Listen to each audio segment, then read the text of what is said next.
Chapter 8, Mishnah 5. If she inherited old slaves or old maidservants who could not do much work, and the husband wants to sell them and use the money to buy something that will generate more profit for him, they may be sold by the husband even against her will. And land is bought with them that is given to her, and he eats the produce of the land. However, Rabban Shimon ben Gamliel says she can force him not to sell them because she could claim that they represent the glory of her father's house. A similar dispute. If she inherited old olive trees or old grapevines that do not produce much fruit, they may be sold as firewood by the husband even against the wife's will. And land is bought with them that is given to her, and he eats the produce of the land. However, Rabbi Yehuda says she can force him not to sell them because she could claim that they represent the glory of her father's house.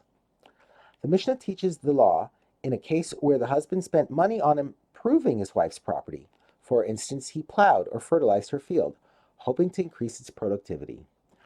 If one spent money on his wife's property and then divorced her, whether he spent a lot of money and ate just a small amount of produce, i.e., he spent more than the land produced, or he spent a small amount of money and ate a lot of produce, i.e., the land produced more than he spent, what he spent, and what he ate. That is, where he spent more than the land produced, he must suffer the loss and cannot claim any compensation from her. Likewise, where the land produced more than he spent, he takes all the profit and does not have to give anything to her. Although he is unable to claim compensation in the event of a loss, that is true only where he ate at least some of the produce. By enjoying some benefit from the land, he shows that he invested in it for the sake of his personal gain. He is thus like the person that spends money on his own property, who accepts the risk of losing everything he put into it. However, if he did not eat any of the produce, the law is different.